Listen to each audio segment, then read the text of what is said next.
Audiotune lovers, mari bersama-sama kita dengarkan bab 69 masih dalam kisah Jangan Salahkan Aku Selingkuh buah karya Renita April. What is going on? Let's check it out together. Happy and enjoy listening. Anna keluar dari kamar mandi, dia sudah selesai membersihkan diri. Terlihat Rehan masih tertidur pulas. Anna mendekat lalu duduk di sisi petidurannya. Dia mengusap perlahan wajah bantal suaminya. Masih Anna ingat dengan jelas pertempuran semalam yang begitu panas. Rehan begitu hebat bermain, wajar saja suaminya itu berpengalaman. Rehan suka bermain wanita di masa lajangnya. Anna membuka handuk dari kepalanya, dia menitikkan air ke wajah Rehan dari rambutnya yang basah. Rehan mengerjap dan mengusap wajahnya. Aku masih ngantuk, An. Kita tidak jadi pergi bulan madu, tanya sang istri. Rehan bangun dari tidurnya lalu duduk. Dia mengecup bibir Anna sekilas.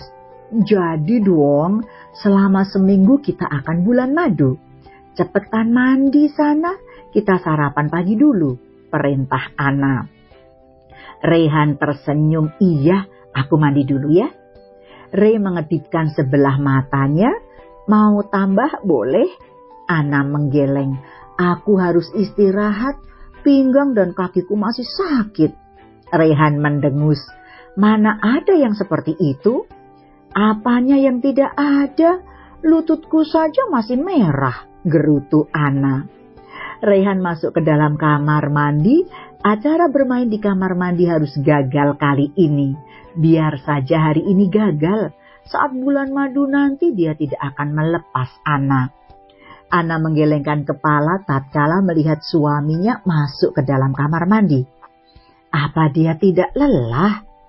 Anna menyiapkan pakaian ganti untuk suaminya. Anna membuka koper yang berisi pakaiannya. Dia sudah mempersiapkan lingerie untuk acara bulan madu.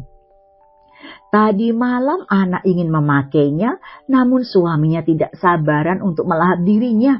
Jadilah rencananya untuk memakai pakaian tipis itu menjadi gagal total. Padahal Anna membeli pakaian berbahan tipis itu saat di Paris. Pakaian itu keluaran terbaru dari sebuah merek terkenal.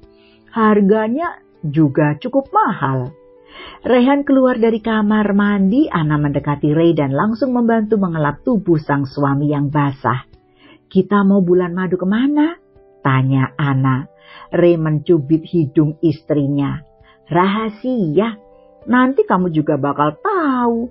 Yang pasti tempatnya sangat indah, cocok untuk sepasang pengantin baru seperti kita.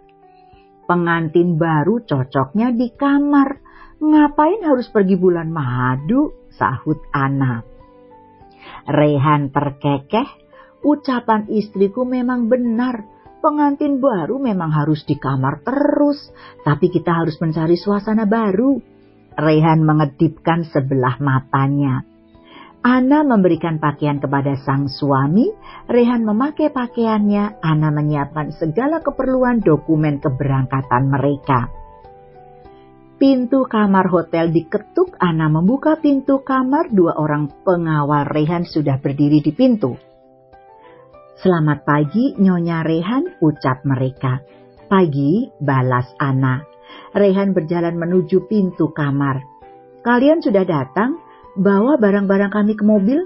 Kami akan sarapan dulu sebelum berangkat. 2 orang pengawal menunduk hormat. Siap, Tuan.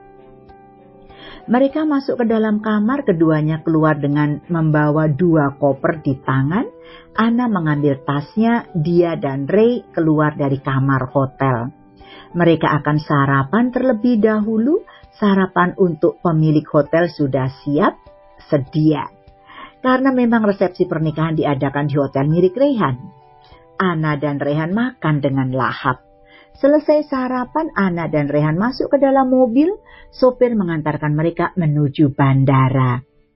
Ana dan Ray akan memakai pesawat pribadi. Itu dilakukan Rehan karena dia tidak mau repot. Tinggal naik pesawat terus berangkat. Pengawal sudah siap menjemput bos besar mereka. Pintu mobil dibuka dengan gaya cool dan terkesan angkuh.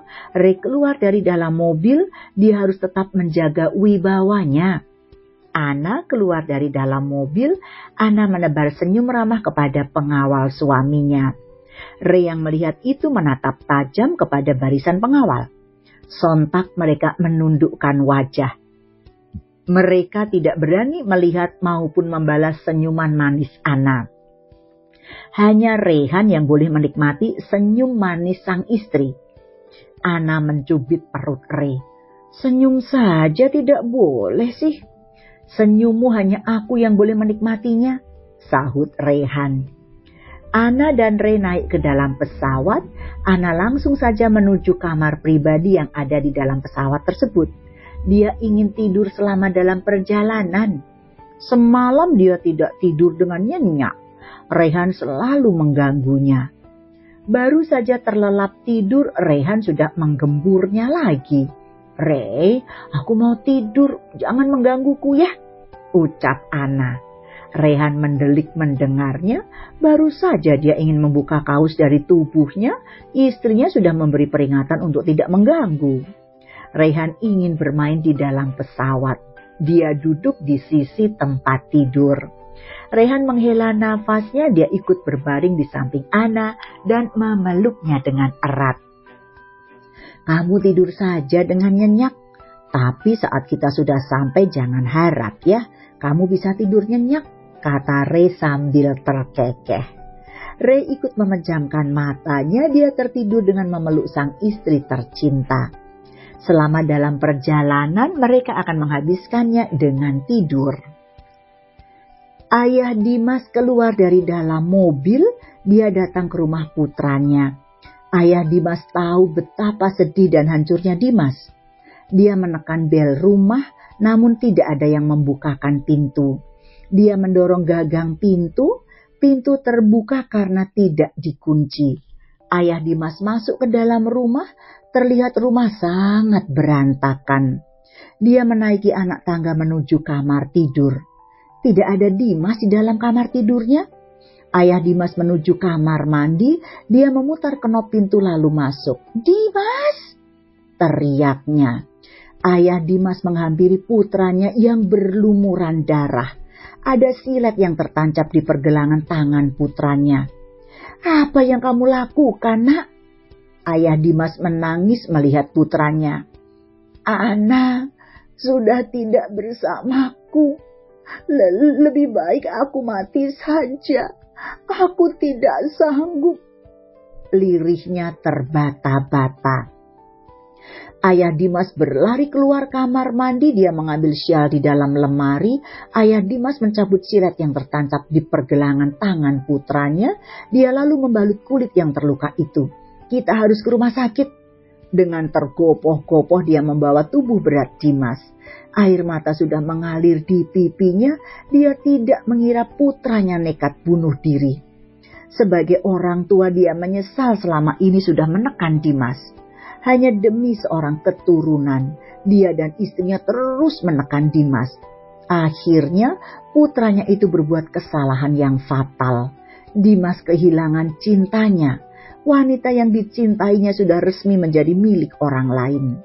Dengan sekuat tenaga, ayah Dimas membawa masuk putranya ke dalam mobil. Dia menghidupkan mesin dan segera melaju ke rumah sakit. Dimas sudah lemas tidak berdaya, matanya sudah buram, bibirnya tiada henti menyebut nama Ana. Ayah Dimas semakin bersedih, dia tidak tega melihat putranya menderita. Andai saja waktu bisa diputar kembali, pasti dia akan memperbaiki segalanya. Mobil sampai di rumah sakit, ayah Dimas keluar dari dalam mobil, dia memanggil perawat yang akan membantu membawa Dimas ke dalam rumah sakit. Okay, that's it. Dukung author dengan vote like dan juga komennya ya. Salam hangat Renita April.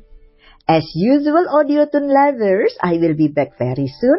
Don't go away. Stay put and stay tuned to be continued. Bersambung.